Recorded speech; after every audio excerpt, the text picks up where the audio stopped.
Hi there. How's everybody doing? There's power, there's energy in the room. I want everybody to close their eyes for just a brief second. I want you to summon your power. I want you to feel your power. That's good. You feel it? I want you to tap into that. This conversation begins and ends with a simple question. What is it that you want to accomplish? Whether it's financial, whether it's personal, whether it's professional. What is it that you want to accomplish? Now, my next question to you is how are you going about accomplishing that? Now, I'm here to tell you, you have a much higher probability of accomplishing what you want to with a plan. No hoping and wishing. Let's do some planning and executing. Now, everyone here is productive. Everyone has proven that they can accomplish a certain set of somethings. You got up this morning. You got here on time. We do things over the course of the day that make us productive, make us accomplished. But are we realizing our dreams? Are we moving toward them? Are we looking at fantasies? There's no such thing as a goal, a vision, or a fantasy that's worth having that doesn't have a plan attached to it. So no hoping and wishing. I'm Dr. Jeffery Sterling. My goal today is to empower you, and in some instances, to help you get to that source of power within yourself so that you become more productive as a means of enjoying your life. Now, I'm very mindful of my setting here. We're on a gorgeous tropical island. Now, don't think for a second that when I'm talking to you, I am trying to convince you to become maniacally effective or efficient. No. The goal in this is to remove the clutter from your life so that you can enjoy all the things that you want to enjoy in your life. However, most of us have obstacles that get in the way of our opportunities. So let's figure out how to be more productive, how to be more effective, and to move things forward. You with me? All right, very good. So at the beginning of the conversation, when you're talking about what it is you want to do, what are your plans? How are you going about doing it? Well, let's see here. And this is what I really want you to think about this. You have choices. When you get to the fork of the road, what do? Well, I tend to take it. We tend to put up too many false options in front of ourselves. So in the example of this beautiful island, sometimes people may be inclined to say, well, I can either, I can either choose to enjoy myself and have fun, or I can work and be productive. Well, as I mentioned, that's a false choice. You can actually do more than one thing at a time, and you can put yourself in a position to where you can realize everything that it is you want to do. You just have to be a little bit better organized, prepared, and effective in the way that you approach things that you approach. So next time you come to the fork in the road, I want you to think about how can I actually take that fork instead of necessarily needing to go in one direction to the exclusion of the other direction. Life is a journey, right? We always talk about the path. Enjoy the journey. The destination is something that happens along the way. But once again, at the end of the day, when we're at our rocking chair looking back over our life very much is about the outcomes that we've produced. We think about the good things that we've produced over the course of our lives, whether it's a relationship, whether it's a job or something that we did that made a difference in the lives of others. Enjoy the journey, but be mindful that life is a game of outcomes.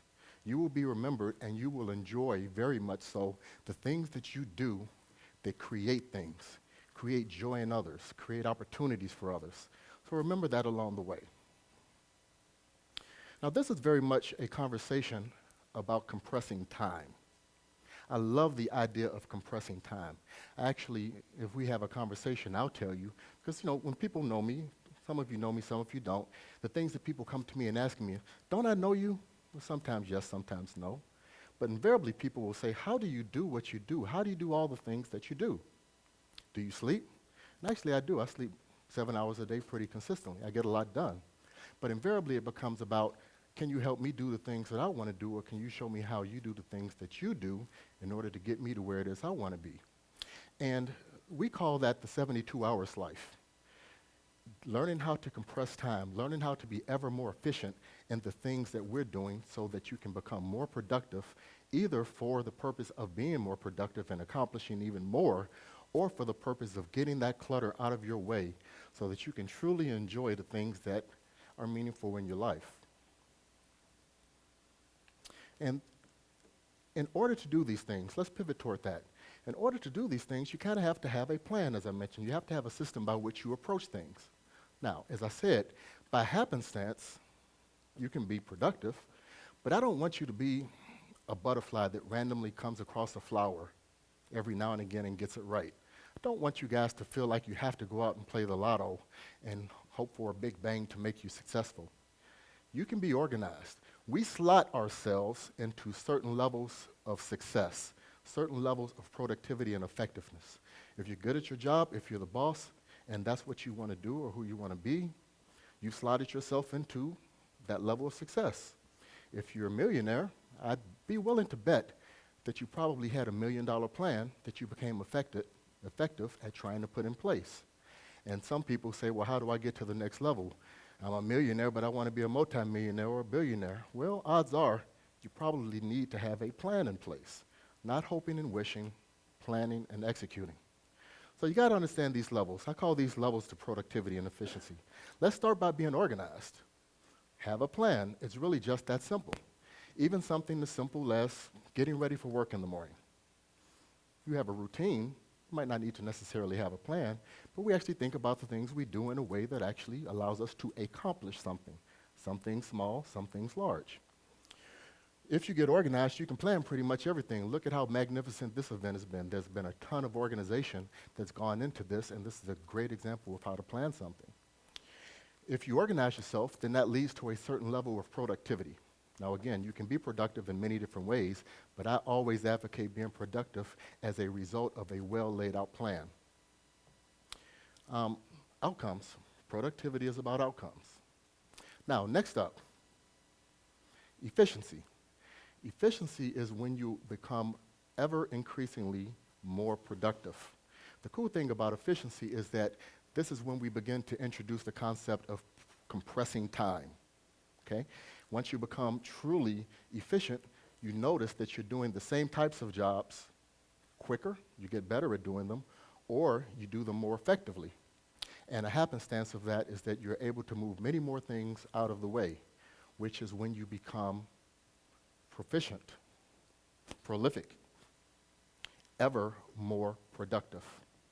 And this is great because now you're able to start multitasking. You're able to have more than one ball at the time. You become able to really do things quicker and more productive.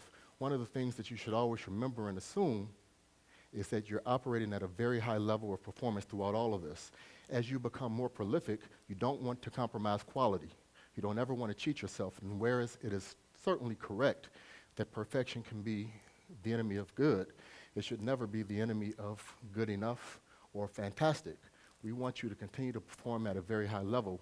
And as you become prolific, the beautiful thing about it is that you find yourself to where you're in a zone. And these things just happen to happen. They become second nature. It becomes easier to become prolific, productive, and efficient. And at some point in time, without getting hokey and talking about movies, you actually find yourself in a place where time no longer is the primary consideration. When I get over the course of the day, I don't even think about time, except for a consideration that I'll talk about called 5-minute efficiency. But the things that we do over the course of the day, if you're really super efficient, are just things that need to be done. If I'm trying to save the world and I have a plan, I'm just constantly getting things done. I can't even begin to tell you how much has already been accomplished this morning. It's just beautiful how these things work out. So think about these stages and think about how you can use your power to apply these things toward your ultimate goals. Now, I was talking about the levels of efficiency. I want to leave you guys with a couple of tools that actually can help you tap into that power. At the beginning of all of this, I always think about the future. In some ways, I actually like living in the future. And what I mean by that is that, I have a level of productivity proficiency to where I'm planning stuff 1, 2, 3 months into the future. At every point in time, I am trying to push the envelope as far in the future as I can, especially for the mundane things that don't require immediate attention.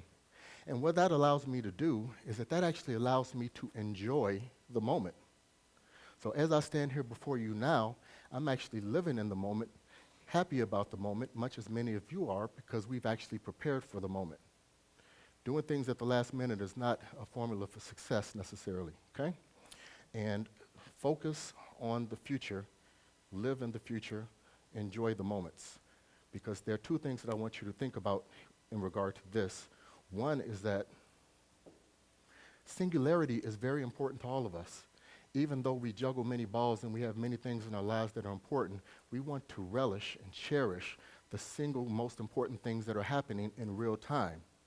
So don't ever lose sight of the need for singularity, even as we are being optimally productive in our lives. So again, think about the future. And I've already mentioned outcomes, outcomes, outcomes. Life is about outcomes. If you're not playing the outcomes game, you're not getting done what needs to get done. People are going to judge you, people are going to enjoy you, people are going to work with you based on pursuing some goal, hopefully a common goal, a community goal, or some other such thing. Think about the outcomes. Now, next thing is there's always another level. No matter how efficient you are, no matter how effective you are, productive you are, prolific you are, you can become even better. When you get to the point to where you have 72 hours in your day, now most of us would be happy with an honest 24 hours, right? If you're an employer, you want your employees to give you an honest 8 hours of work a day. And that's beautiful, that's fine. But as you start to compress time, you actually discover, oh my God, there are other levels at which I can accomplish things. I can be even better than I ever was. I can take the time that I've now captured and place that into one of two types of considerations. I can pursue ever-increasing levels of productivity and really make a difference on the people around me and on the world, or I can do the equivalent of cashing in my chips, take that time, and enjoy life. Go to the beach, spend time with my family, better engage my friends.